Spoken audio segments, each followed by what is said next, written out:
모든 인간에게 가장 소중한 선택은 생명을 구하는 일이라는 그런 믿음으로 늘 살아가시기를 주님의 이름으로 축복합니다. 인간의 삶의 조각들을 하나하나 맞춰보신 적이 있습니까? 아이들 게임 중에 이렇게 흐트러 가지고 조각을 딱 맞추면 아름다운 그림이 나온 것처럼 우리의 인생도 조각난 인생을 쫙 맞춰보면 하나님이 기뻐하시는 삶의 모습이 드러나게 될 것입니다.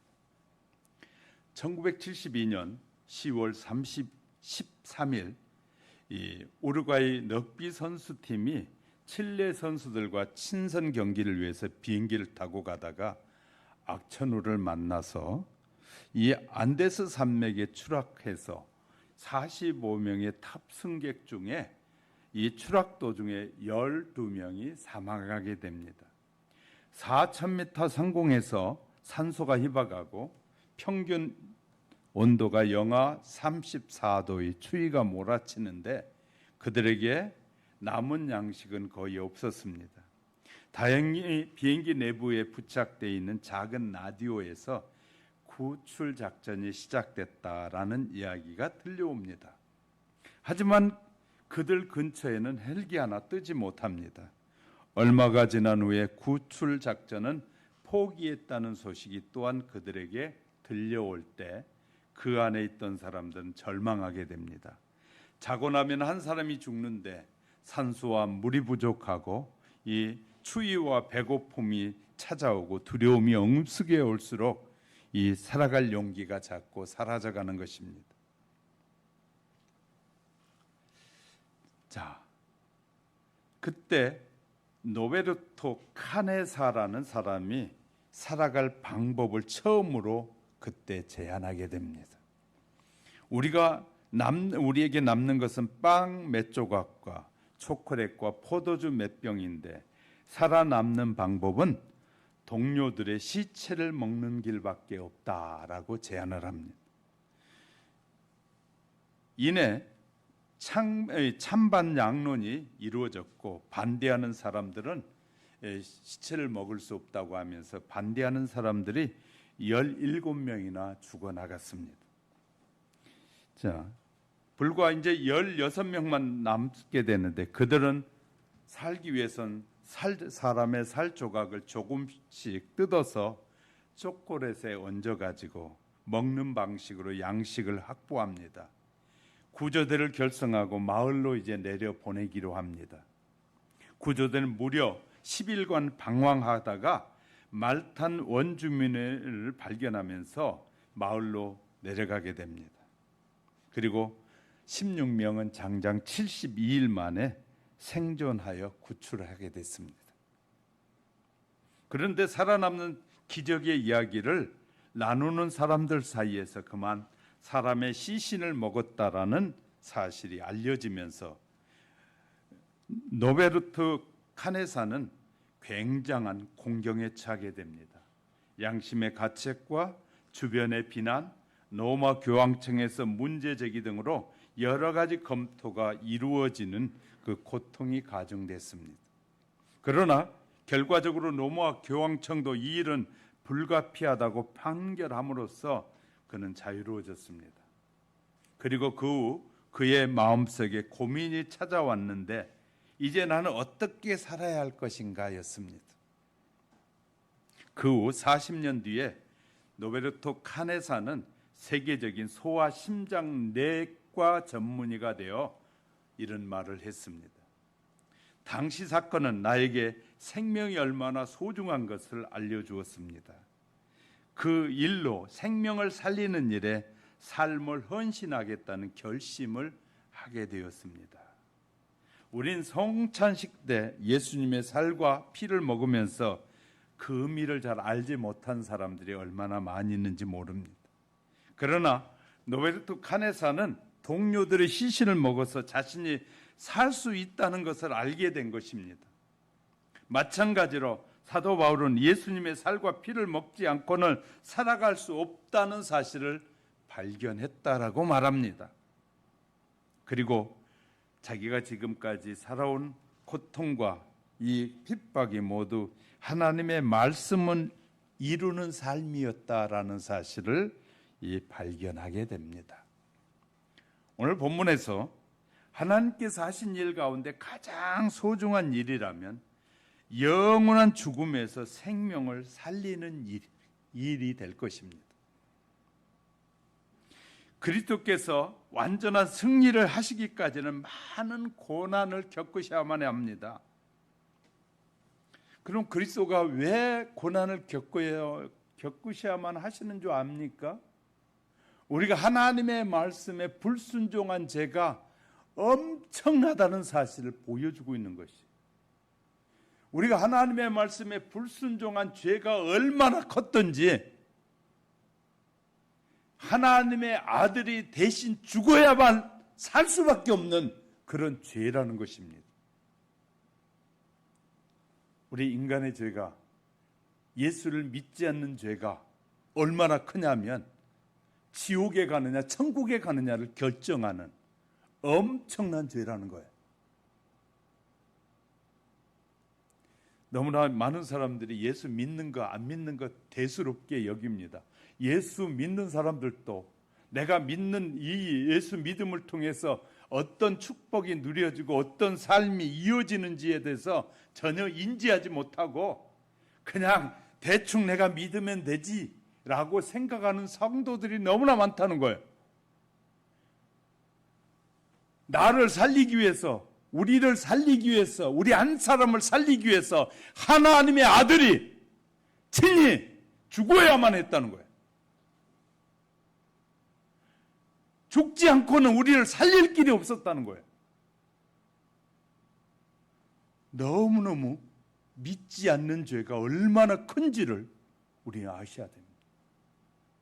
하나님을 믿지 않는 죄 때문에, 예수 그리스도를 믿지 않는 죄 때문에 영원한 지옥에서 영원토록 고통을 받아야 된다는 사실에 대해서, 그것이 무엇인지에 대한 깊이 생각하지 않고 살기 때문에 우리의 신앙이 늘 갈팡질팡할 때가 많은 것이죠. 왜 신자들의 신앙이 갈팡질팡하느냐? 왜 주님을 위해서 헌신하고 못 사느냐? 나의 죄가 얼마나 큰지를 잘 모르고 내가 예수 그리스도를 믿음으로 구원받는 그 구원의 축복이 얼마나 큰지를 잘 모르기 때문에. 왜냐하면 그것은 개인적으로 경험해야 되고 묵상을 통해서 주님이 각자에게 말씀하시는 그 음성을 듣게 되면 내가 구원받는 것이 얼마나 위대하고 큰 것인가를 발견하게 되면 그때부터는 그것을 깨닫고 경험한 사람들은 절대로 변화되지 않는 삶을 사는 거예요. 변질되지 않는 삶을 사는 거예요. 하나님이 나를 위해서 하신 일이 얼마나 위대한 일을 하셨는지, 나를 살리기 위해서, 나를 영원토록 하나님의 나라에 살기 위해서 하신 일이 얼마나 위대한 일인지를 알게 되면 깨닫게 된 사람은 갈팡질팡하는 삶을 살지 않습니다.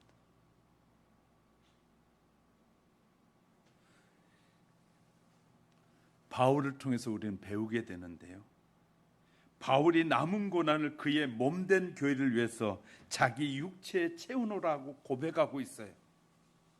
그런데 그 고난은 아직도 남아서 그 고난이 모든 그리스도인들에게 아직도 남아있다는 사실입니다.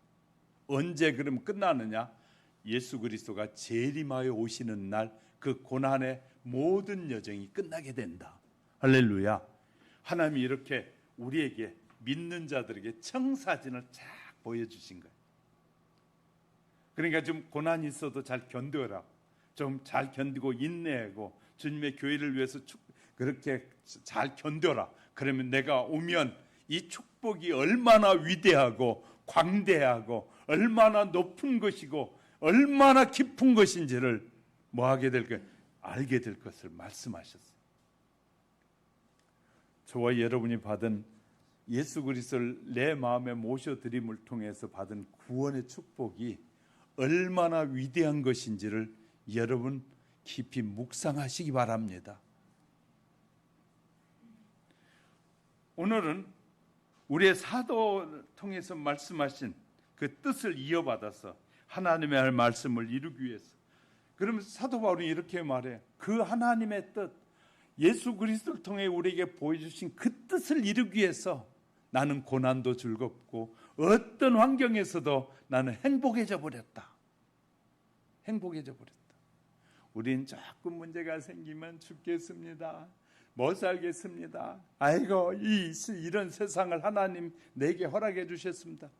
그건 이 아주 여유 있는 사람들의 고백이고요. 진짜 그리스도의 사람이 돼버리고 나면 뭐 한다고요? 그 모든 고난이 찾아와도 그 안에서 행복하고 그 안에서 평안을 누리고 그 안에서 승리의 삶을 사는 것이 할렐루야. 우리가 주의 말씀을 너무 가볍게 생각하는 사람이 얼마나 많이 있는지 몰라요. 그리고 세상과 자꾸 비교하면서 갈팡질팡 왔다 갔다 하며 살려고 할 때가 너무나 많은 것이죠. 사도 바울을 통해서 말씀하시는 그 말씀을 살펴가는 사이에 저와 여러분 속에 구원의 그 은총의 놀라운 비밀들이 더 밝혀지고 깨달아져 가시기를 주님의 이름으로 축복합니다. 첫째, 하나님이 우리를 부르신 것은 하나님의 말씀을 전파하라고 우리를 구원하셨다는 거예요. 한번 따라해 봅시다. 하나님의 말씀의 뜻을 이루라고 우리를 구원하셨습니다. 25절 볼까요? 내가 교회의 일꾼 된 것은 하나님이 나를 위하여 내게 주신 경륜을 따라 하나님의 말씀을 이루려 함이니라. 경륜을 따라 하나님의 말씀을 이루려고 교회의 일꾼으로 세웠다. 교회의 일꾼은 목사만의 일꾼입니까? 예수 그리스도를 믿고 교회에 소속된 일꾼이 된 모두를 말하는 것일까요?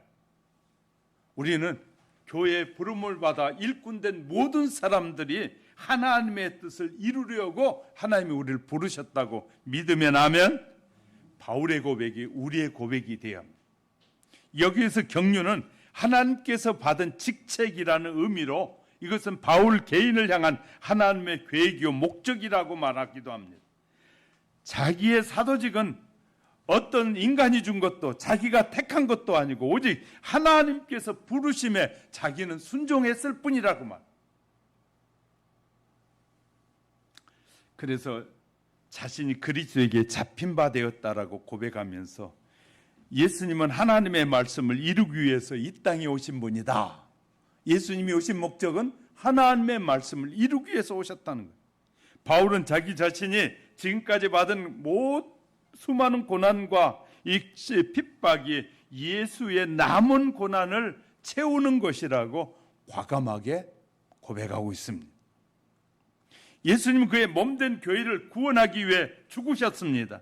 그러므로 우리는 주님의 몸된 교회를 항상 발전시키고 힘있고 깨끗하고 참된 교회로 주님이 다시 오실 때까지 보존해야 될 책임이 우리들에게 있는 것입니다.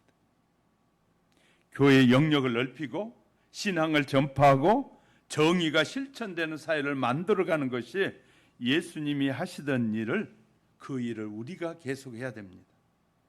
사도행전 7장에 가보면 여러 사람이 모인 회당에서 하나님의 말씀을 증언하다가 돌에 맞아 죽은 전도자였던 스데반 집사가 소개되고 있습니다. 하나님 그 스데반 집사가 돌에 맞아 죽어가는 그때에 스데반 집사의 눈에 뭐가 보이냐면 하나님의 나라가 열리면서 하늘의 문이 열리고 하나님의 영광과 예수님께서 하나님 우편에 서 계신 것을 보았다 그 말이에요. 바울과 우리도 주님의 동역자로서 택함을 받았으니 복음 전파뿐만 아니라 그리스도께 우리에게 주신 사명도 저와 여러분이 함께 감당해 가야 될 일이다 그 말이에요. 자, 하나님의 권세자가 주신 직분은 얼마나 귀한 줄 아시죠? 그런데 세상 사람들이 대통령이나 사장님이 어떤 명을 내리면 충성스러운 사람들은 그 일을 위해서 정말 최선을 다하고 잠을 못 자고라도 그 일을 이루잖아요. 그죠? 세상의 지도자가 주는 직분도 그렇게 소중하게 여기고 따라가요. 그러면 그에 대한 대가가 주어지기 때문에. 이해가 되셨어요?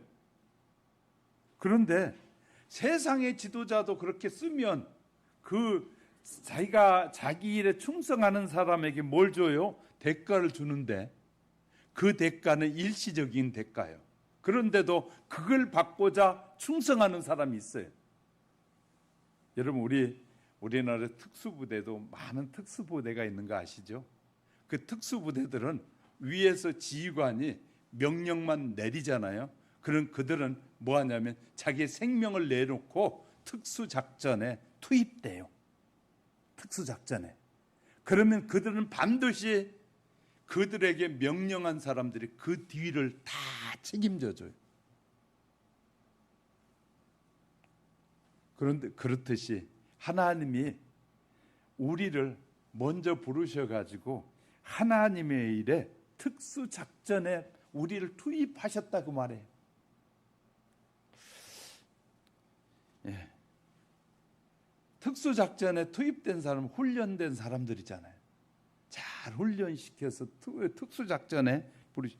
하나님은 만왕의 왕이고, 그러니까 우리가 하나님의 일을 가볍게 여긴 사람은 하나님을, 내게 일을 맡기신 분을 신뢰하지 않거나 믿지 않기 때문에 하나님이 우리에게 주신 직분을 소홀하게 여기는 거예요.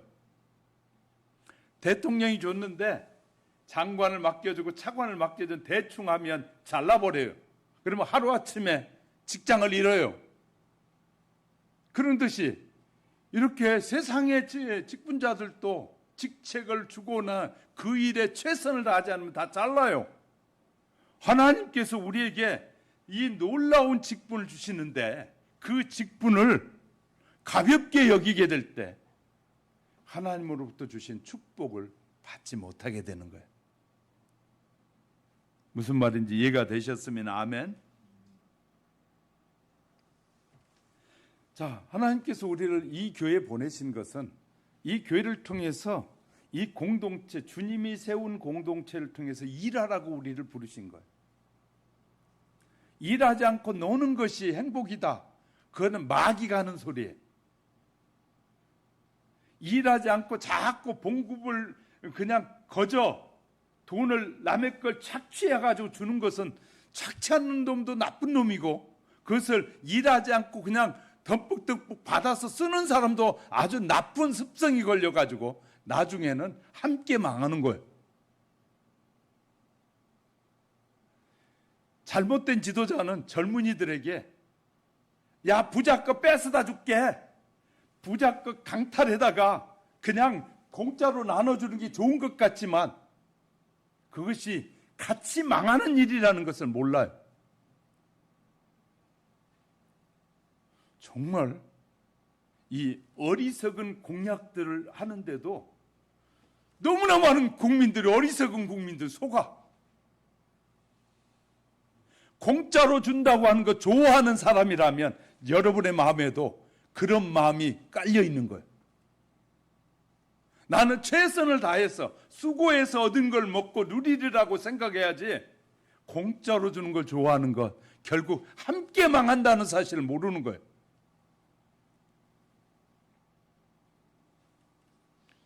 너무나 많은 사람들이 자기에게 맡겨진 직분이 무엇인지를 잘 모르고 사는 사람들이 많아요. 인생의 의미 있는 일은, 우리 삶에서 의미 있는 일이 무엇입니까? 특히 이 경제가 발전하면서 여성들의 사고방식이 달라졌어요. 생명을 살리고 애를 낳아서 기르고 애를 키우고 그 나라를 이어가는 것이 얼마나 중요하다는 그 사상은 사라지고, 나만 히히히 거리고 나만 포장 잘하고 나만 이렇게 드러내고 살다가 죽으면 끝나는다고, 그런 바보 같은 사람들이 늘어나고 있어요. 사람들은 그렇게 하고 있어요. 오징어 게임 영화 보셨어요? 오징어 게임의 그 영화에서 오징어 게임의 핵심은 뭔 줄 아십니까? 거기에 모인 460 몇 명인가 되죠.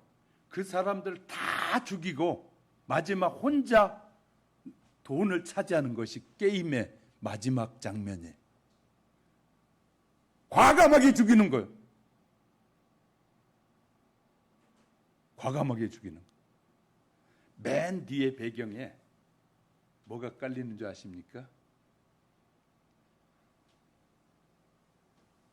자기 내가 몇 번 말했는데 악한 사탄이 계획한 사람들이 그 일을 위해서 조종하는 일이 마지막 영화의 마지막 장면에 쫙 깔리고 있어요. 프리메이션. 그 영화를 보면서 죽여야 된다는 걸 가리키고 있어요. 다 죽여야 내가 차지한다는 거. 예수 믿는 사람들도 영화를 보고 또 와가지고 야 대단합지다. 저 소갈머리 없는 인간들. 하나님의 말씀이 뭔지도 모르고 영화를 통해서 뭘 배웠는지 뭘 지금 내가 학습당하고 있는지도 모르는 사람들이 태반인 거예요. 수많은 인터넷 게임이 다 죽이는 게임만 있어. 죽이는 게임. 너무나 이 문화를 모르고 사탄이 어떻게 일하고 있는지 그걸 모르는 사람이 너무나 많이 있어요. 참 답답할 일이에요. 모든 게임과 영화들이 지금 하고 있는 영화들이 전부 다 죽이는 거예요. 그런데 예수님이 오신 목적은 뭐지요? 살리러 오셨더니.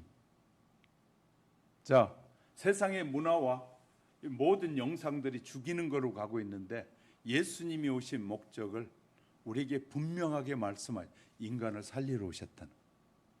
게임과 모든 것에 게임의 마지막은 죽이는 거예요. 누구만 지만 남는 거예요. 승자만 남는 거예요. 그런데 하나님은 우리에게 예수님을 보내시면서 모두를 살리기 위해서 오셨다는 거예요. 아멘을 안 하니까 지금 참 혼돈스러워서 그런 건지 이해가 안 돼서 그러는 건지 모르지만 하여튼 여러분이 설교를 잘 들으셔야 된다는 거예요. 잘 들으셔야. 자, 목사가 증거하는 메시지를 통해서 사람을 살리고 사회를 살리고 수많은 사람들에게 비전을 주고자 말씀을 전하는 거예요. 잘못된 것은 깨닫고 잘못된 것은 버리고 정말 살리고 소망이 있는 것에 우리의 마음을 두라고 지금 설교하는 거예요. 이해가 되셨으면 아멘. 사회가 지금 보여주고 있는 것으로 따라가는 것은 어느 날 내가 죽음의 대상이 돼버리는 거예요. 그래서 오징어 게임 좋아가지고 따라가면 결국은 살아남지 못하면 다 세상 말로 하면 돼지는 거예요. 그러니까 그 영화를 만들고 계획하고 준비하는 사람들이 뭘 학습시키고 무엇을 사람들에게 심어주려고 만들고 있는지를 보지 못하고 영화를 보면 그것에 빠져들어가게 되고 자기가 그것의 주인공이 되고 싶어서 가다가 결국은 다 죽음의 길을 향해 가는 거예요. 문화가 그렇게 가고 있어요. 사탄이 그렇게 역사하고 있어요. 이런 얘기 한번 해보죠. 시골의 작은 교회 목회자 한 목사님의 이야기를 말씀드리고 싶습니다. 어느 날 초등학교 5학년 딸의 학교 과제를 받았는데 무슨 과제였느냐면 자기 이름을 자기를 포함해서 함께 여행하고 싶은 사람 10명을 적어보라고 했어요. 근데 이 학생이 고모하고 늘 가까이 지내다 보니까 고모의 식구와 자기 가족들의 이름을 10명을 딱 적었어요. 적고 나니까 고민하실 필요가 없어요. 가까이 있는 사람을 딱 적었어요. 다 쓰기를 마치자 선생님이 다시 질문을 합니다. 10명이 동시에 물에 빠졌어. 함께 여행하고 싶어하는 10명이 함께 물에 빠졌어. 이 학생에게 누구를 건질 것이냐, 가장 먼저 건질 것이냐고 이름을 쓰라고 딱 했어요. 어떻게 했을까요? 그래서 이제 지워 나가기 전에 이제 건지지 않아야 될 사람을 이제 지워 나가는 것이, 먼저 지우길 고몬의 가정을 다 지워버렸어요. 그러니까 5명이 고몬의 가정 5명이 지워졌어요. 빨리 건지지 않겠다는 거예요. 그리고 나서 그 다음에 자기 이름을 지워버렸어요. 그래서 선생님이 물어봤어요. 아니 왜 너는 너 이름을 지워버렸니? 그랬더니 이 아이가 하는 말이, 어떻게 가족을 다 안 건져요? 내가 죽는 게 낫지. 그리고 지가 그냥 지 이름을 지워버렸어요. 그래도 선생님 물어봤어요. 그래도 순서대로 한번 더 지워볼래? 그랬더니 그 다음에는 자기를 지우고 난 다음에 엄마를 지웠어요. 수영을 잘하는 엄마를 지웠어요. 그 두 번째는 언니도 지워버렸어요. 그리고 그 다음에는 오빠도 지웠어요. 그 딱 남았는데 누구만 남았냐? 아빠만 남았어요. 그래서 선생님이 다시 물어봤대. 너는 왜 아빠만 남겨두었니? 그랬더니 아이의 말에 이 아빠가 너무 충격을 받았다는 거예요. 우리 아빠는 하나님의 말씀을 전하는 목사님이시잖아요. 우리 아빠가 전한 말씀은 수많은 사람을 살리는 말씀을 전해요. 그래서 아빠를 가장 먼저 건지기로 했어요. 다 죽더라도. 그런데 이 목사님이 무슨 충격을 받았느냐? 시골에 목회하다 보니까 두세 가정밖에 안 남았는데, 그래서 고민하기 시작했어요. 내가 이 몇 사람 안 된 사람들하고 목회하는 것이 내가 이 젊음을 헌신하고 투자해서 해야 될 일인가? 고민을 많이 하면서 많은 시간을 보내고 있었는데, 나는 이 딸을 통해서 하나님의 음성이 들려오는데 너는 사람을 살리는 사람이야. 그 메시지를 듣고 난 이 목사님은 다시 회복이 돼서, 마음이 회복돼서 내가 주님 앞에 서는 날까지 이곳에서 사람들이 듣든 듣지 못하든지 이 생명의 복음을 전해서 저들을 살리리라. 우리의 인생에 가장 가치 있는 일은 사람을 살리는 것입니다. 저와 여러분이 우리 주위에 수많은 영혼들 죽어가고 있잖아요. 그 죽어가는 영혼들을 살리는 것이 저와 여러분에게 있어서 가장 가치 있는 일이라고 여겨지면 크게 아멘. 두 번째는요, 성도들의 복음의 비밀을 가진 자가 바로 성도들이에요. 바울은 전도자로서 온갖 어려움과 고통을 받으면서도 그것을 기꺼이 감당했던 것은 받은 사명, 곧 하나님의 말씀을 이 모든 이들에게 전하는 사명이 있었는데, 그 복음의 핵심이 뭐냐? 오직 예수 그리스도. 예수 그리스도를 믿는 것이 복음의 비밀이다. 할렐루야. 하나님께서 놀라운 계획을 준비하셨는데, 놀라운 계획은 당신의 아들을 세상에 보내 죽게 한 그 예수를 믿는 자를 구원하시겠다는 복음의 비밀을 누구에게 보여줬다고요? 성도들에게 알려줬다. 얼마나 우리가요, 정말 얼마나 소중한 사람들인지 몰라요.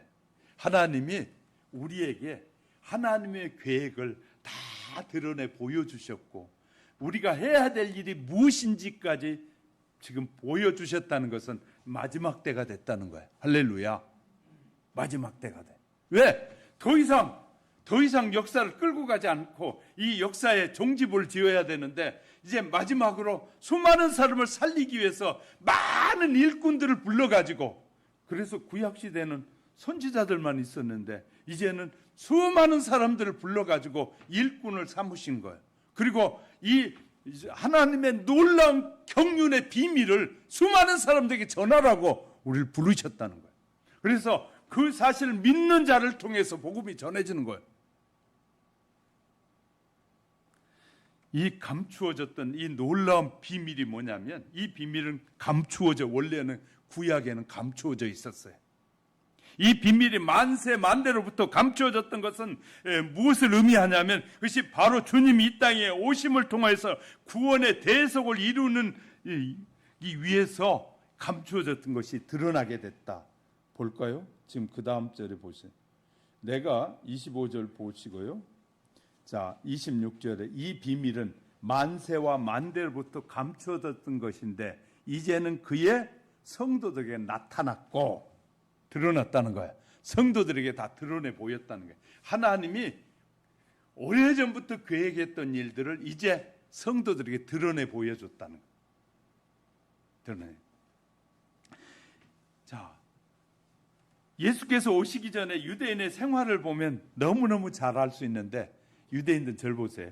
절 보세요. 유대인들은 하나님을 잘 믿는 것이 무엇이냐? 그래가지고요, 법조항을 얼마나 많이 만들어, 장로의 유전을 만들어가지고 하나님을 잘 믿는, 성경보다 더 많이 만들어가지고 사람들을 전부 다 옥매했어. 그래가지고 사람들이 짐이 되는 거예요. 하나님을 믿는 것이 짐이 된 거예요. 하나님을 잘 믿고 사는 것이 가볍고 편안해져야 되는데 짐이 됐단 말이에요. 그래 구약의 수많은 구약의 성도들에게는 하나님을 믿는 것이 짐이 됐어요. 유대인들에게 짐이 돼버렸다. 그래서요, 그들은 이 수많은 조목들이 명목이 계명들을, 그 의미도 알 수 없는 것들을 만들게 됩니다. 억압의 수단으로 사용된 거예요. 종교적 억압으로. 지금 로마 카톨릭이 그렇게 하고 있어요. 전 세계가 구원의 도리가 감추어져 있을 때 사람들은 점점 허무한 일에 빠지고 우상 숭배에 자꾸 빠지는 거예요. 이 비밀은 이제 성도들에게 알려지게 됐다고 말씀드렸잖아요. 구원의 비밀은 그리스도에 의해서 만인에게 공개됐다. 하나님의 놀라운 이 비밀이 우리에게 공개된, 믿는 자들에게 공개된 거예요. 믿고 부름을 받은 모든 자들에게 공개되었다, 그 말이죠. 그래서 예수님이 오셨을 때, 우리는 이제 예수님이 오셨을 때를 잘 보세요. 누가복음 2장 29절 32절에 보면 시므온이라는 사람이 성전에서 주님의 재림을 막 태어남을, 오심을 기다리고 있었는데, 그가 예수를 보자 이렇게 말했어요. 주제여, 이제는 말씀하신 대로 종을 편안히 놓아주시는도다. 내 눈이 주의 구원을 보았사오니 이는 만민 앞에 예비하신 것이요 이방을 비추는 빛이요 주의 백성 이스라엘의 영광이다. 분명한 사실, 그리스도 안에서 구원이 계시되었다고, 그리고 모든 사람이 구원받는 것이라고 말해. 유대인들은 자기들만 구원받는 거라고 했는데 예수님을 통해서 우리에게 드러내기를, 뭘 드러내냐? 온 백성이 구원하실 하나님의 계획이다. 계획이 드러났어요. 계시됐다 말이죠. 그 계시를 보고 믿는 자만이 구원을 얻습니다. 계시된 내용을 보고 믿는 자만 구원받는다는 거예요. 그 이제 이방 종교 사람들이 이걸 싫어해요. 그래가지고 예수 믿어야만이 구원받는다 그러니까, 그래서 예수를 말하는 기독교를 없애버려야 된다고 지금 해서 기독교 말살 정책을 쓰고 있는 거예요. 누구나 구원을 얻어야지 왜 예수만 믿어야 구원받느냐? 그것이 가장 싫다는 거예요. 그래서 기독교가 자꾸 핍박을 받아요. 구라파를 통해서 이 미국을 거쳐 한국에 지금 들어오고 있는 이 인권위원회, 그 인권위원회를 통해서 기독교를 핍박하는 법들이 자꾸 만들어지고, 자기 누구나 가족도, 개와 살면 개도 가족이고 다 그렇게 지금 법을 만들으라고 하고 있어요 지금. 그러니까 남자끼리 살아도 가족이고, 그러니까 가까이 있는 사람이 가족이다. 그렇게 우리 한국의 법도 바꾸라고 하는 거예요. 외국에는 많이 바뀌었어요. 그래서 한국도 바꾸라는 거예요. 여자끼리 살면 그것도 가족이 되고, 남자끼리 살아도 가족이고, 그래서 동물하고 살아도 가족이에요. 그래서 요새 많은 사람들이 TV에 나와서 내 새끼 하면서 개를 품고 내 새끼, 그러고 뱀을 품고 내 새끼, 그러고 별짓을 다 하잖아요 지금. 그죠? 멧돼지도 끌고 다니고 뭐 그러면서 함께 하는 것이 가족이다. 그렇게 바꾸라는 거예요 지금. 여러분, 얼마나 놀라운 세계 지금 세상으로 바뀌어가고 있는 줄 아십니까? 한국에 그래서 인권법이 바뀌어야 된다고 계속해서 해외에서 밀고 들어오는 거예요 지금. 그러니까 그것에 옹호하는 사람들이 막 한국에 들어온. 그래, 가족 제도가 그렇게 다 바뀌잖아요. 그러면 순수 사람끼리 결혼해서 자식을 낳을 확률이 없어지는 거예요. 왜? 그렇게 되면 세계가 어떻게 될까요? 인구가 쫙 감소되겠죠. 인구 감소가 이루어져요. 그러면 지금 그들이 계획한, 사탄이 계획한 사람들끼리 편히 살 수 있는 세계가 된다. 이런 얘기하면 여러분은 꿈 같은 얘기, 목사님이 어디서 이상한 얘기 듣고 와서 하는 것 같다, 그런지 그런 사람이 있을지 모르지만 세계가 그렇게 흘러가고 있습니다. 그건 사탄의 계획 안에 들어있는 것이에요. 그러면 구원받았다는 것은, 잘 보세요. 그러면 구원받았습니다. 그럼 구원받는 것이 아니라, 구원받았다는 것은 머리로 표현하는 것이 아니라 성도들의 삶으로 표현한다는 거예요. 삶으로. 구원받은 사람은 구원받은 사람답게 살아야 된다는 거예요. 구원받은 자답게 산다는 것은 이 성경의 말씀대로 사는 사람이 구원받은 자답게 사는 것이에요. 절 보세요. 우리 문화에 뜯어 고치는 것이 지금의 문화잖아요. 그러면 그것이 하나님의 뜻이라면 제가 가장 먼저 해야 돼.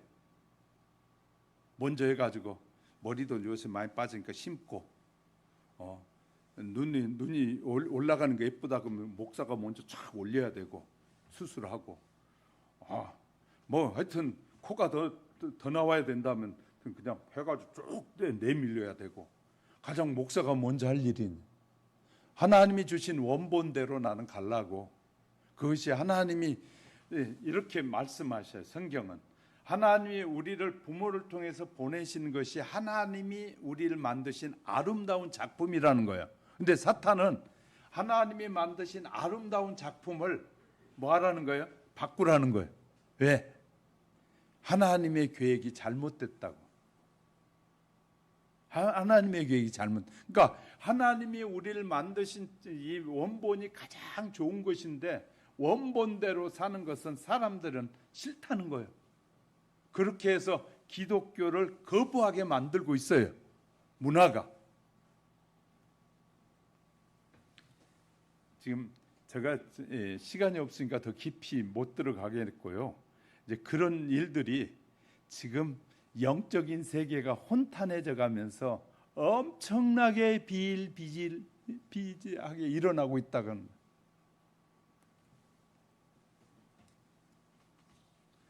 어느 사이인가 우리도 비교 의식에 자꾸 빠지잖아요. 그러니까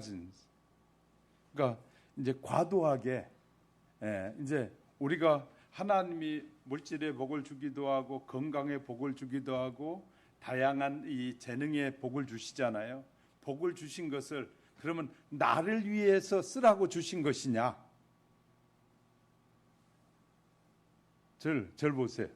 여러분을 위해서 하나님이 복을 주신 것은 여러분 위해서 그냥 더 많이 누리고 살고 오라고 주신 것이냐? 착각하는 사람들이 많이 있어요. 자, 보세요. 하나님이 우리에게 물질의 복도 주시고 삶의 복을 주고 재능의 복을 주신 것은 그 일을 통해서 누굴 드러내라고 줄까요? 나를 드러내라고 재능을 주실까요? 돈을 줄까요? 건강을 주실까요? 하나님을 드러내라고 주실까요? 이걸 착각하는 사람들이 너무나 많아요. 하나님이 그러면 우리를 만드신 하나님이 저 사람과 비교 의식을 통해서 내가 못났고 저 사람이 더 이쁘다, 더 멋지게 생겼다, 나도 저렇게 해야지 그러라고 비교 의식을 주신가요? 나의 독특성을 즐거워하고 기뻐하라고 하나님이 우리를 만드셨을까요? 그러면 너무너무 쉬워요. 사탄의 방법대로 하면 찍어내버리면 돼. 공장에서 똑같이 찍어내버리면 너무너무 간단해. 이해가 되셨어요? 찍어내면 고칠 필요도 없잖아요. 똑같이 여러분이 예쁜 사람, 예뻐 보이고 멋진 사람 똑같이 찍어내버리면 되잖아요. 간단하지. 왜 하나님이 다 독특하게 만드셨을까? 하나님의 다양성을 인정하지 않는 사람들이 많아지고 있다는 거예요. 하나님의 다양성을 무시하는 사람들이 자꾸 학계에 들어오고 문화에 들어오면서 그렇게 해서 하나님의 뜻을 거역하고 있다. 그래서 이제 예수 그리스도를 믿게 되면 비밀의 영광스러운 소망이 생기는 거예요. 그래서 예수님을 그렇게 사는 사람들도 그러면 막 찍어낸 것 같이 사는 사람들한테 물어봐. 자기에게 행복합니까? 그러면 행복한 사람 하나도 없어요. 그렇게 예쁘게 찍어놨는데도 늘 불평불만해가지고 다 뜯잖아요. 다 뜯어내잖아요. 그죠? 한 군데 뜯어가지고 그것에 만족하고 사는 사람이 없더라고요. 한 번 손대기 시작하잖아요. 그러면 전체에 다 손을 대더라고요.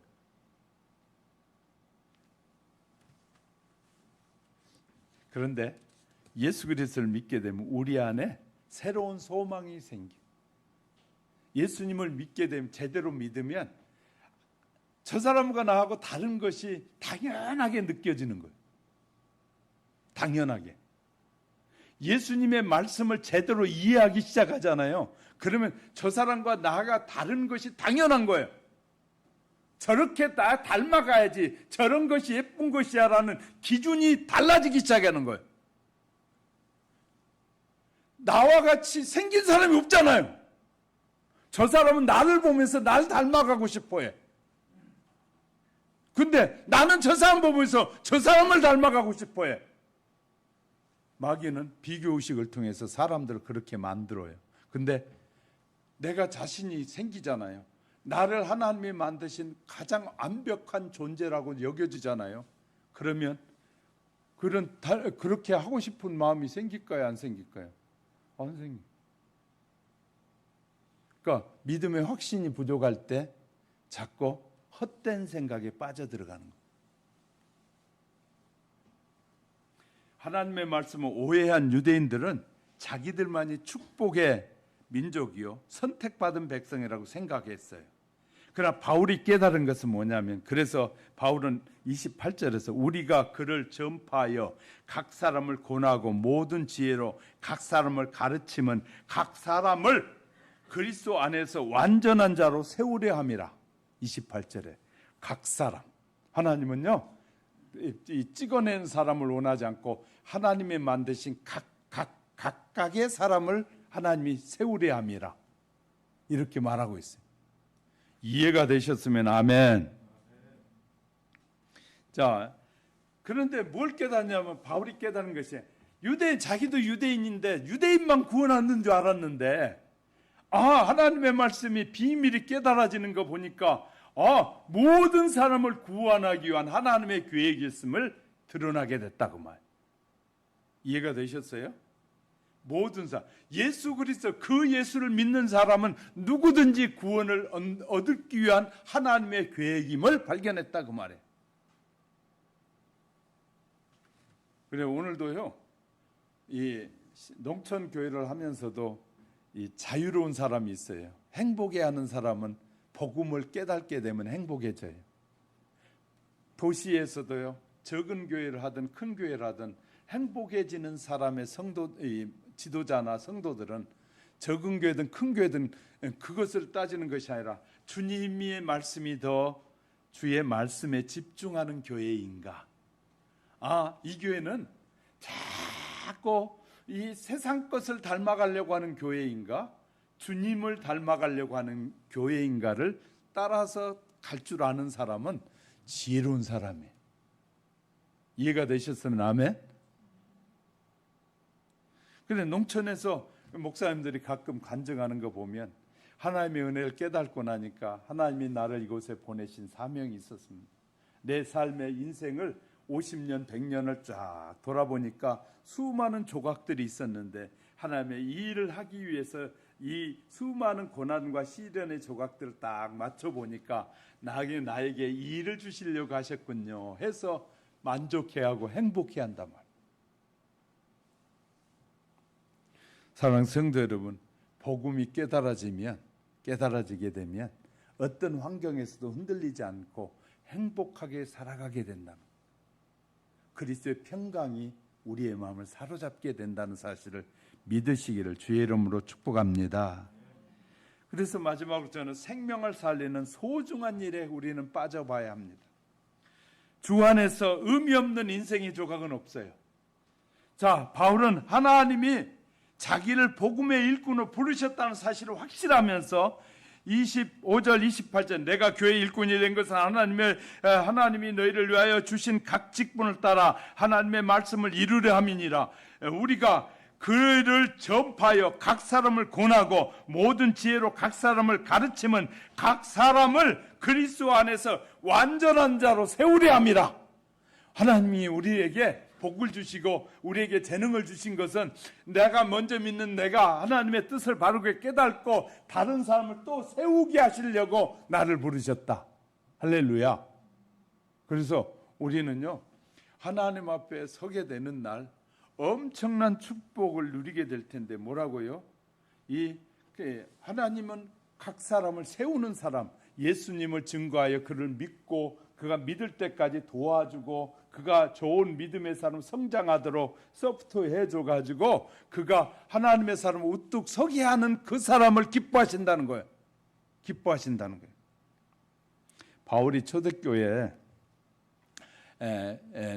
훌륭한 일을 할 수 있었던 것은 바울이 예수 믿고 바로 쓰임 받는 것이 아니라 광야에 3년 동안 가 있었다가 자기 고향에 다시 돌아가서 10년 동안 자기 고향에서 머물러요. 그때는요 아무도 그를 돌아본 사람이 없었어요. 그는 하나님의 만남에 대한 놀라운 걸 경험했어요. 하나님의 음성까지 들었어요. 그럼에도 불구하고 광야에 가서 하나님의 음성을 듣고 기다리다가 다시 자기 고향에 돌아가 10년 동안 아무도 돌보지 않았어요. 그런데 하나님이 때가 되니까 그를 바나바를 세워서 그를 붙잡게 하셔 에루살렘으로 다시 돌아오게 하고 또 에루살렘에 돌아와서 주님의 제자들을 만나게 하더니 그 다음에 안디옥에 가서 안디옥 교회 지도자가 되게 하는 그 일을 하나님이 다 하셨다는 거예요. 우리는 이렇게 하나님의 놀라운 섭리 안에 있었음을 그는 고백하고 있어요. 그리고 나서 그가 깨달은 것은 자기에게 하나님을 믿는 것 때문에 예수를 믿는 것 때문에 흔적이 많은 것에 감사해. 바울은 이렇게 소개해. 내 몸에 새겨진 예수의 흔적을 찾아보라는 거예요. 여러분은 예수 믿는 것 때문에 당한 고통이 뭐가 있습니까? 우리는 예수 믿는 것 때문에 여러분의 인생에 여러분의 육체에 혹시 어떤 흔적을 가지고 있습니까? 바울은 이렇게 말해요. 고린도후서 11장 23절 27절에서 내가 수고를 넘치도록 하고 옥에 갇히기도 하고 더 많이 하고 매도 수없이 맞고 여러 번 죽을 뻔하였으니 유대인에게서 40에 하나 감한대를 5번이나 맞았으며 이 3번 태창으로 맞고 1번 돌로 맞고 3번 파선하고 일주일을 깊은 바다에 지냈으며 여러 번 여행하여서 가히 위험과 강도의 위험과 각가지 바다의 위험과 형제 중에서 위협을 당하고 그런 수많은 수고의 고통을 받았다는 거예요. 그것이 자기에게 예수를 믿고 증거하는 삶을 살았던 흔적이다.